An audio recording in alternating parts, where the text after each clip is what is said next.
Welcome to another episode, and today I have a very special guest, a woman that I've collaborated with before, and she touches me at my soul because she's the real deal. Shannon Kaiser is an inspirational author, speaker, travel writer, teacher, and life coach who left her successful career in advertising several years ago to follow her heart and be a writer.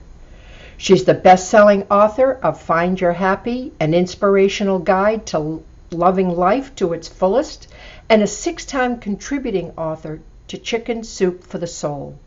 Her work has been recognized in media outlets across the world, such as Good Morning America, Good Day New York, Australian Vogue, Health, HuffPost Live. She's also an online columnist for the Huffington Post, Mind Body Green, Healing Lifestyles and Spas, and The Daily Love. She lives in Portland, Oregon with her adventure buddy, her beautiful dog, Tucker. Shannon, welcome today. Thank you so much for this time. Thank you. It's so amazing to be here. It's just such a joy to connect with you because you bring so much light and love to this planet. And I feel honored that I was able to get a preview copy of your latest baby, 15 Principles for Becoming More Compassionate and Accepting of Yourself, the Self-Love Experiment. Yes. And I have to share with the women that are listening to us today that this is like a Bible on how to turn your life around and how to tap into your self-love. There is so much fabulous content, teachings, and practices in this book. And what I love about it, it's universal. You're going to share what your struggle is with the audience, but my struggle was alcohol. And I could just see over and over again how I related to your language, your pain, and your transformation. And I wanted to just read a little quote out of here, one of the ones that I just love. Great. Self-love is not a place we get to, but a place we choose. And there are so many women out there that just don't understand that. I'd love for you to kind of give us the before and after, because this is a product of the after. Yeah. This is and what you've gone through to get to here. Absolutely. So this is the Self-Love Experiment, and as you said, it's my book baby because it's really the journey that I took to heal myself. And so in writing this book saved my life. And so it means so much to me to hear you say that as you read it too. Thank you for reading the advance copy, but it's out now. And so as you read it, you found healing too, because what the goal is that we all have something that we don't like about ourselves, or we all have habits or addictions or things that kind of pull us out from being true to ourselves. For me personally, I hated my body. For almost 3 decades, I suffered silently with eating disorders and depression, and I healed myself from depression, and I was starting to be happy. I left corporate. I was in my 20s. I was in corporate, and I left corporate, and I was promoting my first book, Find Your Happy. So I decided I'm going to be a writer. This is my purpose. And I was teaching other people how to be happy. And I was getting ready to go on a morning television show. And I remember very specifically, it was before I went on the show, I was in the bathroom crying so much pain because I did not recognize myself. I had gained weight. I had so much shame. I had so much guilt and so much self-hate. And I said, how can you truly love yourself? And actually I said, how can you be happy if you don't truly love yourself? And that was a turning point for me where I said, Shannon, your full-time mission needs to be to learn how to become your own best friend. And that is where the Self-Love Experiment started. And as a writer, I'm a writer, so I decided to write my whole process down. And I didn't know it was going to turn into a book. That wasn't the goal at all. It was just to heal myself and become my own best friend. So this is a very personal book, a very intimate look into the life of what most people don't talk about, our deepest insecurities, our deepest pain. And I really peeled back the layers in hopes of healing. And I did heal myself, and it's a beautiful gift now to the world. Wow. Now you were traveling around the world. Did you do a complete global or just I Yeah. did. So I traveled around the world. So it was like I organized it where the continents kept me going around the world. And that was actually at the very, I had already found, that was part of the self-love experiment, the final part, which is learning how to make your dreams come true, because honoring your dreams is such an important part of self-love. So that I spent 6 months living in 6 different countries, and I visited 9 countries over almost a whole year. And that was a declaration. That was like the icing on the cake. The people have honeymoons. That was my self-love honeymoon. Oh. Now there are 15 practices in here. Yes. Tell me what your 3 favorite ones are. Ooh, so I know it's a tough question.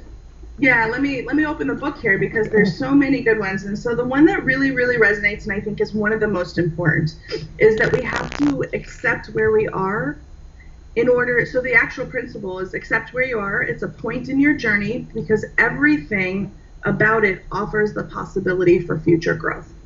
And so the real key for me was to learn how to accept myself as I was, instead of trying to change myself. I was extremely overweight at the time, and I felt like you couldn't love someone, men couldn't love me, other people couldn't love me. There was something wrong with me because my body wasn't skinny, and I felt such shame that it was always me trying to change myself to fit in or to feel like I could be happy. But once I started my experiment, I went into a place of really learning how to accept where I am, overweight, cellulite body and all. And in that space, miracles could happen. In that space, love was invited in, because before I always tried to change myself, hating myself, But before, it was a lot of pain. After, it was about love. And from that place, you can make smarter choices, healthier choices, and there's no more of this guilt that you're carrying around. The guilt and the shame that we carry as women. And sadly, we manifest so much of that in ourselves for no real reason. It's all our own perceptions. It's really not what other people are projecting. It's what we take on ourselves. And you said it was about being overweight. For me, I was too skinny. I was, almost 6 feet tall and weighed like 103 pounds. And so I felt like a freak because I was so tall and so thin. And then, of course, people, were cruel and gave me some nicknames that, malnutrition and malfunction, which, only made me feel, just that much worse about myself. So, I so get that, just that awful, awful pain. And I think that I'm glad you brought that up, because the truth is, I learned that we all have something about ourselves that makes us feel like maybe we don't fit in, whether it's society or people telling us we don't.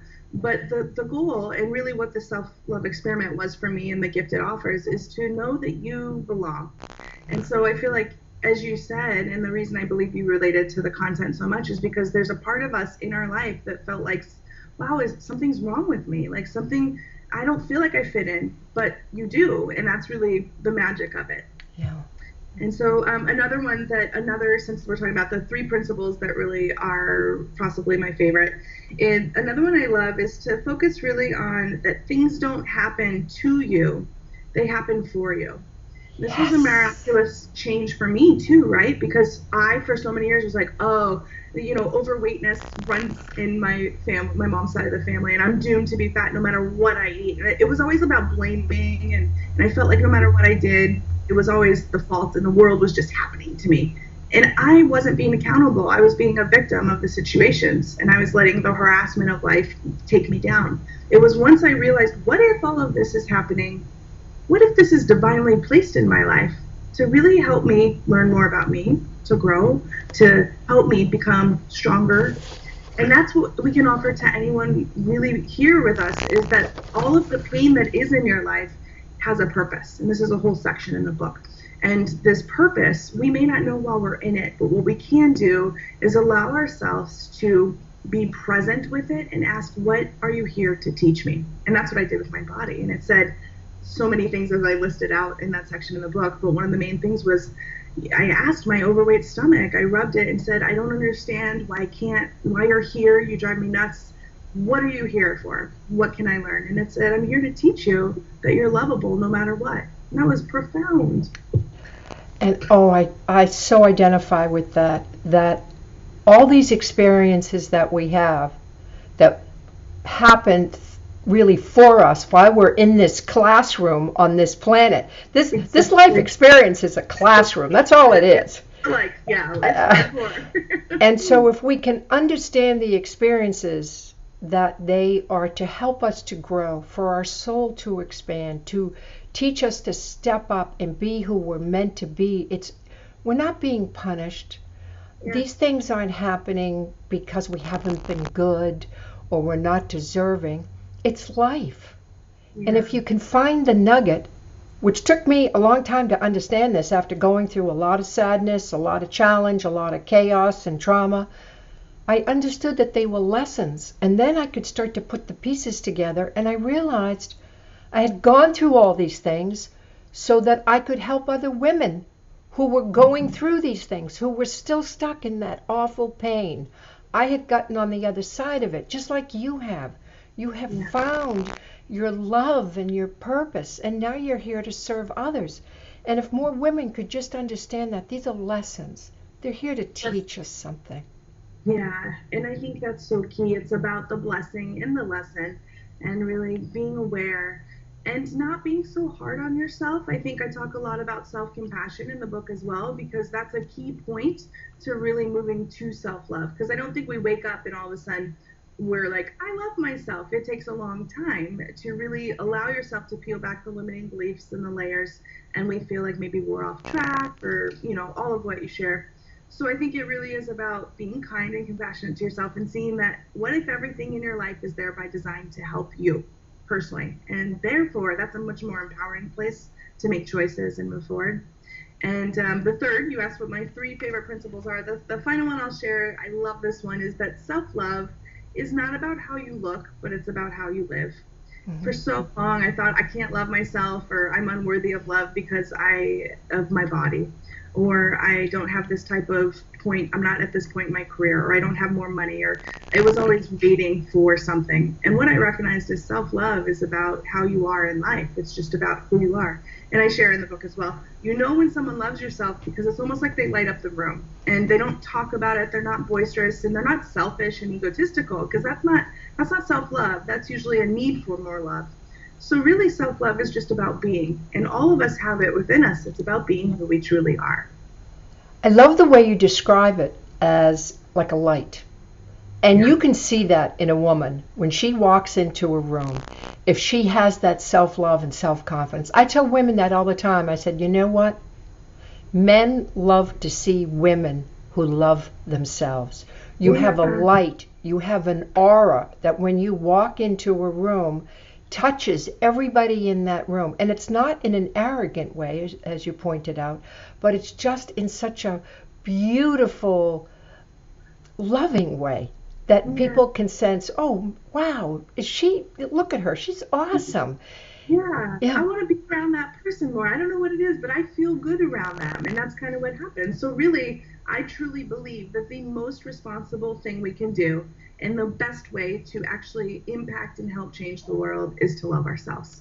Mm-hmm. Because when you love yourself, you actually take better care of yourself and those around you. And then this is a key point in my own journey. When I recognized a few months into the self-love experiment, I was like, wow, if I can really learn how to love myself, that's one less person hurting on the planet. And there's a lot of pain out there. There's a lot of things that are going on. So I can do my part by raising the vibration of having one less person who hates herself.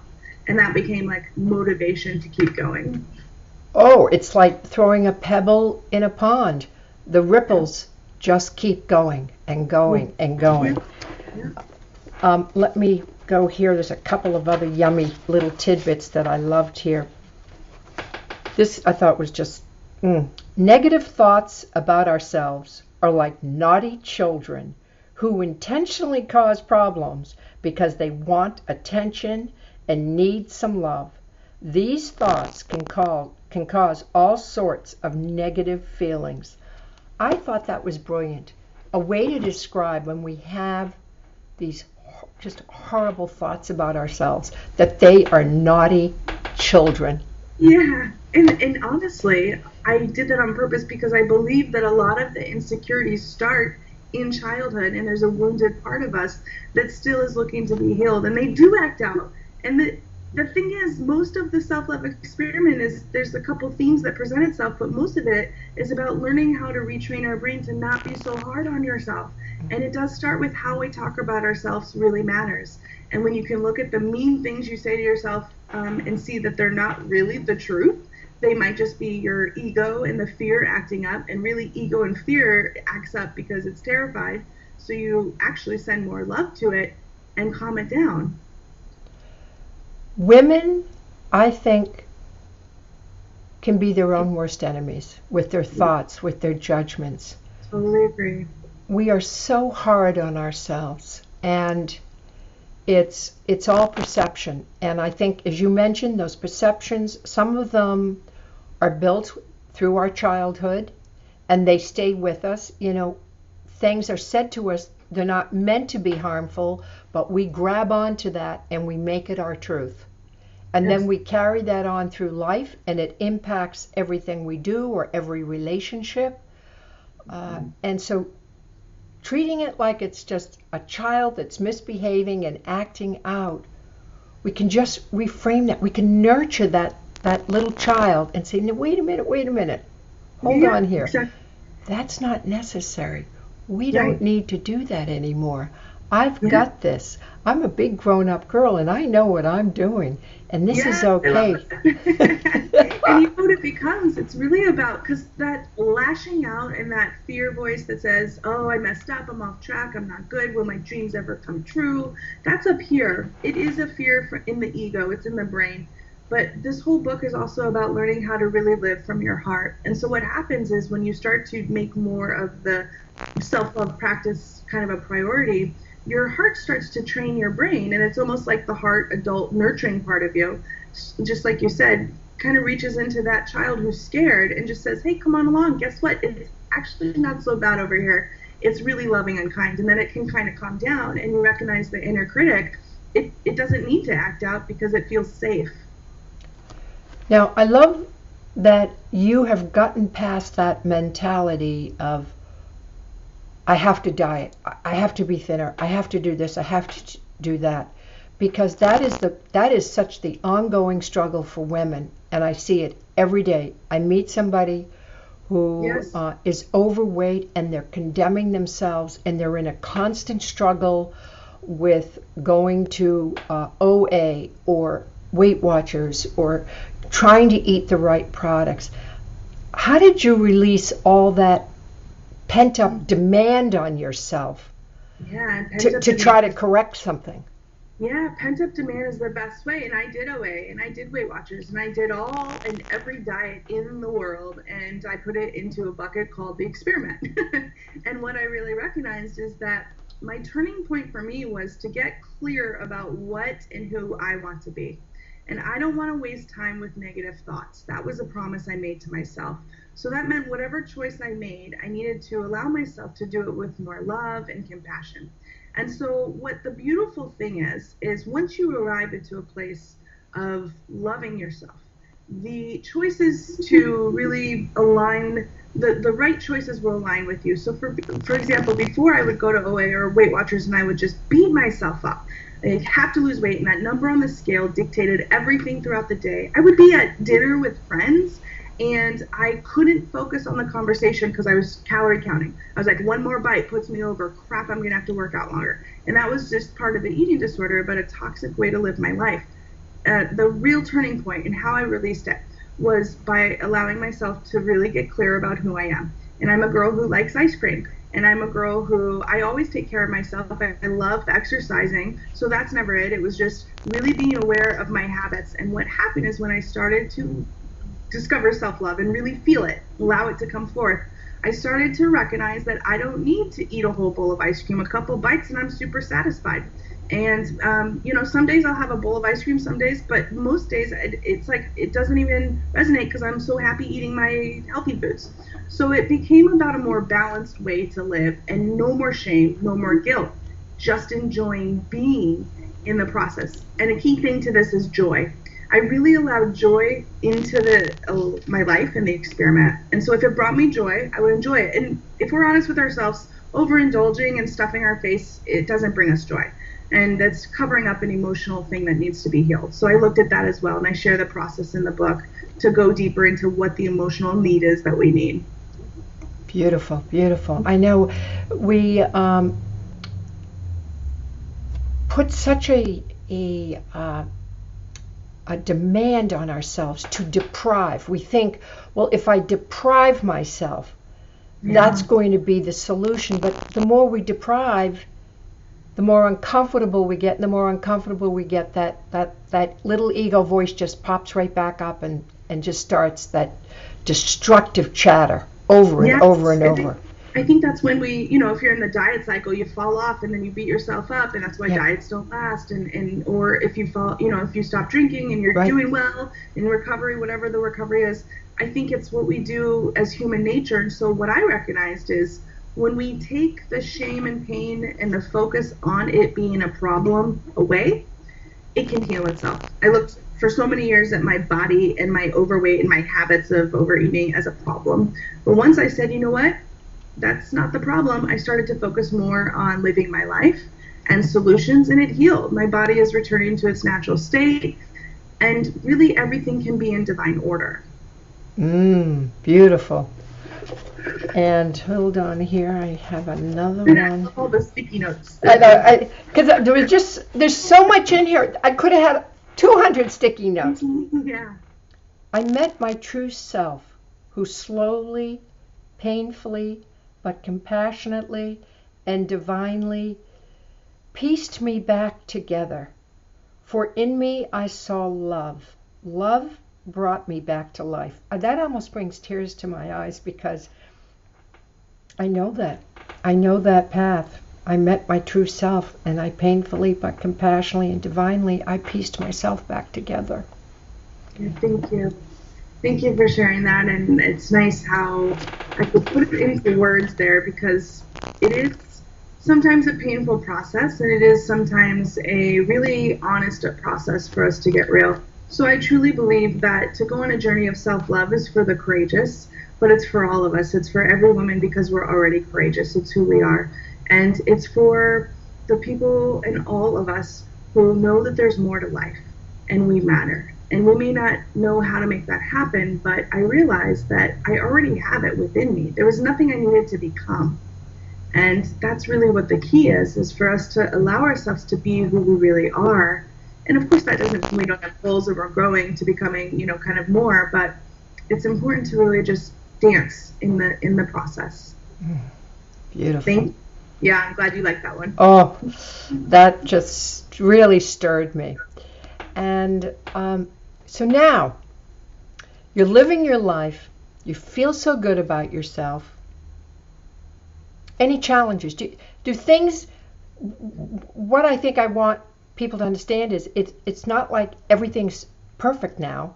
Every day we still have work to do, on ourselves and how we think. And so I wanted to share where you're at now and how you keep yourself balanced in that self-love, how you maintain that.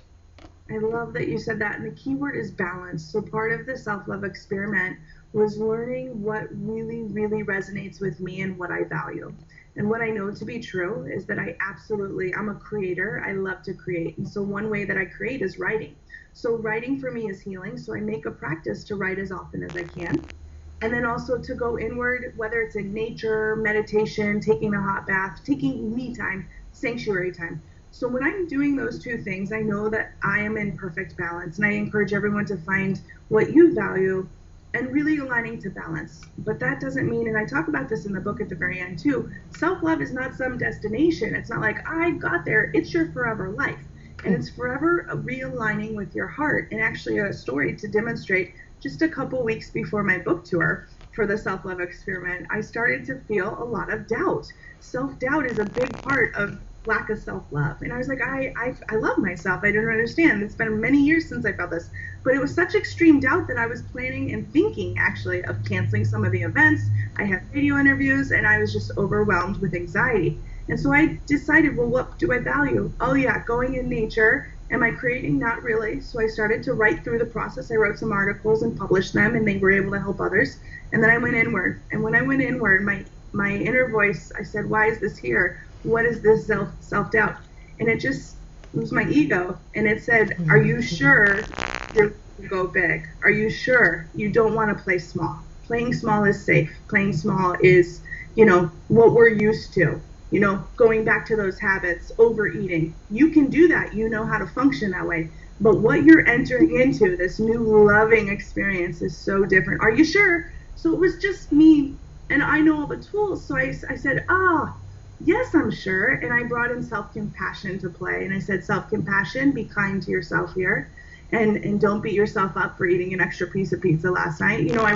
So you're always going to fall into those old habits. But the real goal and the magic of and I use the word magic in it too, the magic of the self-love experiment is to pull out much quicker and to say, wait, what's this? Oh, ego, fear, hello, I see you again. But guess what? It's okay. It's going to be okay, because we are entering into a beautiful time of our life. So that's an interesting example I could share. I love it. And if women could just embrace the fact that there's two voices up there. There's that ego, which doesn't want to take risk, doesn't want you to grow, doesn't want anything to change. Let's stay safe over here. Or love, and expansion expansive. and growth, and step up and be who you're meant to be. And so when this little naggy little voice over here, you just have to calm it down and just say, I got this. It's okay. Thank you. Are you sure? Okay. And it kind of, Fabulous. Wonderful. So tell the listeners how they can get in touch with you, your website, address, all of that.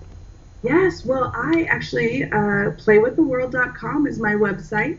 You can go to playwiththeworld.com, or you can go to Facebook, which is Shannon Kaiser Writes, and I'm always posting positive content and self-loving mantras to help you connect to your best self. Wonderful. Oh, beautiful. This was just wonderful, and I think I have another sticky here. When we fail to acknowledge what we truly want, we manifest barriers that keep us from receiving what we truly need. I wrote that. That sounds brilliant. Yeah, I know. Isn't that just brilliant? When you read it back, it makes so much sense. And I remember that point in my self-love journey when I recognized that, when I realized, wow, I have not been honest with myself about what I really, really want. And that is why I overate. That's why I overshop or overworked. And that's why we to avoid feeling the feelings. And when we get honest, there's nothing left but pure exposure of truth. And when you're truthful with yourself, the universe brings in opportunities. But when you're lying to yourself because you're afraid to admit the truth, so the truth that I really discovered in the process was that I want to be in a relationship. I had, decided that I was fine single, and it's a little different now, but as I was writing the book, that's how I felt. And so to admit that I'm lovable is what I was really going for, that I can be loved as I am. And when we get honest about what we really want, all of a sudden, the barriers that were once there remove themselves automatically. Did you see that in your own life? Yes. Yeah. Once I stepped forward and really declared what I wanted for me. Yes. Miracles happen. Yes, I started to manifest exactly what I wanted. Yeah. So it is important, and I believe one of the most loving things we can do to really allow ourselves to be in the space of self-compassion and acceptance is to admit what you want, instead of feeling like it's selfish to want what I want, or, oh, my significant other won't allow that, or my children, they're first. And we make up all these reasons, especially as women, why maybe it's not right to go after what you want. But I fully believe it is our soul's responsibility. And it's not a luxury to have wants or dreams. It's a mandatory requirement for being fulfilled. Oh, beautiful. Shannon, it's always just such a joy to spend this time with you. Honestly, I'm just honored that I know you, that I got to read your book. Thank Just you. beautiful work. Another Thanks. beautiful piece of work that's going to touch so many souls, so Thank many you. women that need that message. Yes. Thank you. Thank you for sharing and reading. And I'm so glad to be here. And thanks for all of your beautiful work, too. It's Oh, amazing to come together as women and help other women. that's what it's about, girl. Collaboration. When women collaborate, there's nothing more powerful on the planet. I know, it's Yeah. amazing. Yeah. Well, folks, if you've enjoyed this episode, please go over to iTunes. Give us a good review, 5 stars. That helps us to grow. And we'll be back with another show in 2 weeks. Thank you so much. I love you, Shannon. Love you. Going on any exciting trips? Well, actually, my next trip is in Canada, and it's a self-love retreat, and it's going to be beautiful. So I'm spending quite a bit of time in Canada on my tour, and there's still a couple spaces open. So, listeners, if you're excited, go to Play with the World. But I am excited for that trip. Wow, wonderful. I wish you the best. Thank you. Bye, honey.